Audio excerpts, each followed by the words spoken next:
কবর হলো আখিরাতের মানজিল গুলার প্রথম মানজিল। আখিরাতে একটার পর একটা অনেকগুলো স্টেশন আপনাকে পার হতে হবে। প্রথম স্টেশনটার নাম হলো কবর। প্রথম স্টেশনের নাম কি? এই কবর নামক স্টেশনে যদি আপনি মাফ পেয়ে যান, সামনের সব স্টেশনগুলোতে মাফের ব্যবস্থা করবে কে? আল্লাহ। আর কবর নামক স্টেশনে যদি ধরা খেয়ে যান, আপনার মায়ের আছে না নাই? লাশটাকে যখন রাখা হয়, লাশটা চিনে কে আমারে রাখলো, কে আমাকে ধৌত করলো, কে আমারে কাফন পড়ালো। এজন্য কবরের আযাব থেকে বিশ্বনবী পানাহ চেয়েছেন। বিশ্বনবী বলেছেন, আল্লাহুম্মা ইন্না নাউযু বিকা মিন আযাবিল কবর। ও আল্লাহ, কবরের আযাব থেকে তুমি আমাদেরকে বাঁচাও। পড়েন আমিন। কবরে মুমিনদেরকে 4টা প্রশ্ন করা হবে, কাফিরদেরকে 3টা প্রশ্ন। চিৎকার করে বলেন, মুমিনের প্রশ্ন কয়টা? আর জোরে বলেন। প্রথম প্রশ্ন, মার রব্বুক, তোর রবের নাম কি? আমরা কি বলবো? আল্লাহ আমারে রব, এই রবি আমার সব, দমে দমে তনু মনে তারি অনুভব। আল্লাহ আমারে রব, এই রবি আমার সব। পড়েন আমিন। দ্বিতীয় প্রশ্ন, আমার দিন, উত্তর দিনের নাম কি, ধর্মের নাম কি? তৃতীয় প্রশ্ন, মান হাযার রাজুল, এই লোকটাকে কে? আমরা বলবো মুহাম্মদ সাল্লাল্লাহু। 3টা প্রশ্নের উত্তর যখন আপনি কবরে করে দিতে পারবেন, অতিরিক্ত একটা প্রশ্ন, ওয়ামা ইলমুক, এই যে 3টা প্রশ্নের উত্তর পাল্লা, কেমন করে উত্তর জানলা? কোত্থেকে শিখেছো? নকল করে আনছো কাফনের কাপড়ে? পরীক্ষার হলে নকল আছে না নাই? হাতে নকল আছে না? পায়ে নকল, মোজার ভিতরে নকল আছে না নাই? মোবাইলে নকল আছে না নাই? নকল থেকে আল্লাহ তুমি বাঁচাও। আরো আস্তে কোন আমিন। কিভাবে জানলা? কেমন করে 3টা প্রশ্নের উত্তর শিখলা? What is the source of your knowledge? তথ্যসূত্র কি? আপনাকে বলতে হবে, আমি যেই কিতাবটা থেকে শিখেছি, কিতাবটার নাম কি? চিল্লায় বলেন, কি নাম? আসে আর চলে যায়। প্রতিদিন মাইকে অ্যানাউন্স শুনি, অমুক এলাকার অমুক লোক নাই, দাদা গেল, বাবা গেল, বড় ভাই গেল, আত্মীয় স্বজন গেল, আমাকেও যেতে হবে, এই চিন্তা মাথায় নাই। চিল্লায় এখন ঠিক কিনা? এজন্য লাইফটা হলো one time, one chance, second কোনো চান্স আপনাকে দেয়া হবে নাকি? কাফেররা বলবে, ইয়া রাব্বি, আরেকটা সুযোগ দেন। লাউ আন্না লানা কাররা, ইয়ানি মাররা, আল্লাহ আরেকটা সুযোগ যদি পেতাম, দুনিয়াতে ভালো করে আসতাম। আল্লাহ বলবেন, ইন্নাহা কালিমাতুন কাইলুহা, এটা শুধু তাদের মুখের কথা, তাদেরকে আবার সুযোগ দিলেও তারা কিছু করবে না। চিল্লায় এখন ঠিক কিনা? এজন্য একটা চান্স আমরা পেয়েছি, এই দুনিয়ার ওয়ান চান্সে আমরা ভয় পাবো একজনকে। চিল্লায় বলেন, তিনি কে? আল্লাহ। এজন্য যেতে আমাদেরকে হবে। এই মরণ থেকে পালানোর কোনো সুযোগ কেউ পালাতে পারে নাই। এই মরণ হলো আখিরাতের প্রবেশদ্বার। মরণ নামক পালকিতে চড়ে আমরা কবরের ভেতরে ঢুকি। মরণ হলো প্রথম পর্ব, কবর হলো দ্বিতীয় পর্ব। যেরকম ঠিক কিনা? এজন্য বিশ্বনবী বললেন, আল কবর রাউদাতুম মিন রিয়াদিল জান্নাহ আও হুফরাতুম মিন হুফারিন নার। কবর হলো কারো জন্য জান্নাতের বাগান, কারো জন্য জাহান্নামের গর্ত। আমরা বলি, আল্লাহ আমাদের কবরটারে জান্নাতের বাগান বানাও। আর জোরে পড়েন আমিন। আবার বিশ্বনবী বললেন, ইন্নাল কবরা আউয়াল মানজিল মিন মানাজিলিল আখিরাহ। কবর হলো আখিরাতের মানজিল গুলার প্রথম মানজিল। আখিরাতে একটার পর একটা অনেকগুলো স্টেশন আপনাকে পার হতে হবে। প্রথম স্টেশনটার নাম হলো কবর। প্রথম স্টেশনের নাম কি? এই কবর নামক স্টেশনে যদি আপনি মাফ পেয়ে যান, সামনের সব স্টেশনগুলোতে মাফের ব্যবস্থা করবে কে? আল্লাহ। আর কবর নামক স্টেশনে যদি ধরা খেয়ে যান, আপনার মায়ের আছে না নাই?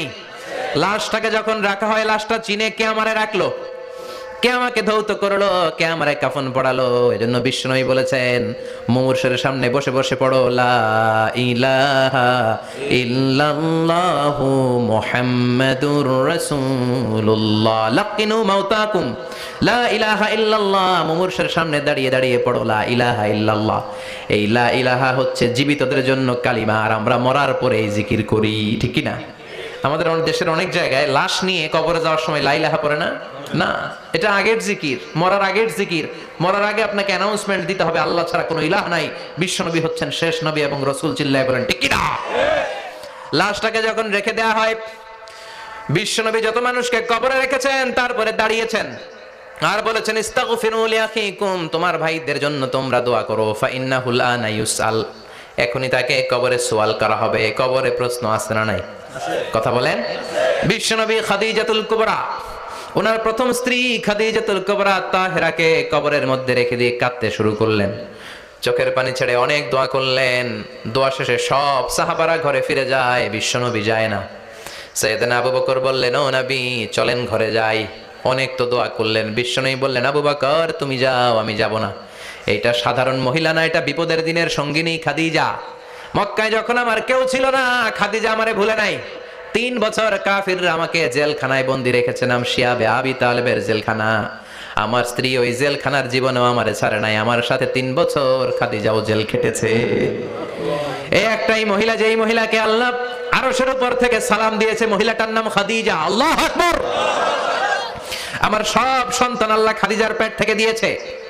ফাতেমাতুজ জোহরা খাদিজার মেয়ে, জাইনাব খাদিজার মেয়ে, উম্মে কুলসুম খাদিজার মেয়ে, রুকাইয়া খাদিজার মেয়ে, আবুল কাসেম বিশ্বনবীর ছেলে খাদিজার ছেলে, আব্দুল্লাহ যাকে তাইয়্যিব এবং তাহের নামে আমরা চিনি, সেও খাদিজার ছেলে। সুবহানাল্লাহ। ও আবু বকর, আমার এই কলিজার টুকরা প্রিয়তমা খাদিজারে রেখে দিয়ে কেমনে বাসায় যায়? তুমি যাও, আমি দাঁড়িয়ে থাকবো। এখনই মুনকার নাকির এসে খাদিজারে প্রশ্ন করবে, আমি দেখবো খাদিজা উত্তর দিতে পারে কিনা। আর প্রশ্নের উত্তর যদি ভুল করে ফেলে, কবরের উপর থেকে আমি নিজে প্রশ্নের উত্তর দিয়ে দেব। সাইয়েদনা জিবরাইল বললেন, নবী আপনারা দাঁড়িয়ে থাকার দরকার নাই, আবু বকরের সাথে ঘরে চলে যান। আল্লাহ জানিয়ে দিয়েছে খাদিজার কবরের প্রশ্নে যদি কোনো সমস্যা হয়, আরশের উপর থেকে খাদিজার প্রশ্নের জবাব আল্লাহ নিজে দিয়ে দিবে। এজন্য কবরের আযাব থেকে বিশ্বনবী পানাহ চেয়েছেন। বিশ্বনবী বলেছেন, আল্লাহুম্মা ইন্না নাউযু বিকা মিন আযাবিল কবর। ও আল্লাহ, কবরের আযাব থেকে তুমি আমাদেরকে বাঁচাও। পড়েন আমিন। কবরে মুমিনদেরকে 4টা প্রশ্ন করা হবে, কাফিরদেরকে 3টা প্রশ্ন। চিৎকার করে বলেন, মুমিনের প্রশ্ন কয়টা? আর জোরে বলেন। প্রথম প্রশ্ন, মার রব্বুক, তোর রবের নাম কি? আমরা কি বলবো? আল্লাহ আমারে রব, এই রবি আমার সব, দমে দমে তনু মনে তারি অনুভব। আল্লাহ আমারে রব, এই রবি আমার সব। পড়েন আমিন। দ্বিতীয় প্রশ্ন, আমার দিন, তোর দিনের নাম কি? ধর্মের নাম কি? তৃতীয় প্রশ্ন, আমান হাযার রাজুল, এই লোকটাকে কে? আমরা বলবো মুহাম্মদ সাল্লাল্লাহু। 3টা প্রশ্নের উত্তর যখন আপনি কবরে করে দিতে পারবেন, অতিরিক্ত একটা প্রশ্ন, ওয়ামা ইলমুক, এই যে 3টা প্রশ্নের উত্তর পাল্লা, কেমন করে উত্তর জানলা? কোত্থেকে শিখেছো? নকল করে আনছো কাফনের কাপড়ে? পরীক্ষার হলে নকল আছে না নাই? হাতে নকল আছে না? পায়ে নকল, মোজার ভিতরে নকল আছে না নাই? মোবাইলে নকল আছে না নাই? নকল থেকে আল্লাহ তুমি বাঁচাও। আরো আস্তে কোন আমিন। কিভাবে জানলা? কেমন করে 3টা প্রশ্নের উত্তর শিখলা? What is the source of your knowledge? তথ্যসূত্র কি? আপনাকে বলতে হবে, আমি যেই কিতাবটা থেকে শিখেছি কিতাবটার নাম কি? চিল্লায় বলেন, কি নাম? এই কিতাবটা হলো কোরআন। আপনাকে বলতে হবে, কোরআন থেকে আমি শিখেছি, বিশ্বনবীর হাদিস থেকে আমি শিখেছি। 4টা প্রশ্নের উত্তর যখন পারবেন, ফেরেশতারা বলবে আহলান সাহালান, খুশ আমদেদ, কংগ্রাচুলেশন, বাহ বাহ, তুমি তো চমৎকার পেরেছো। ফায়ুফসাহু লাহু কবরুহু 70 যিরাআন, মুমিন বান্দার কবরটা 70 হাত লম্বা করে দেয়া হবে। ইফতাহু লাহু বাবুন ইলাল জান্নাত, জান্নাতের দিকে তার কবর থেকে একটা দরজা বানিয়ে দেয়া হবে। জান্নাতের সুঘ্রাণ ঠান্ডা বাতাস এসে তার কবরের ভিতরে ঢুকতে শুরু করবে।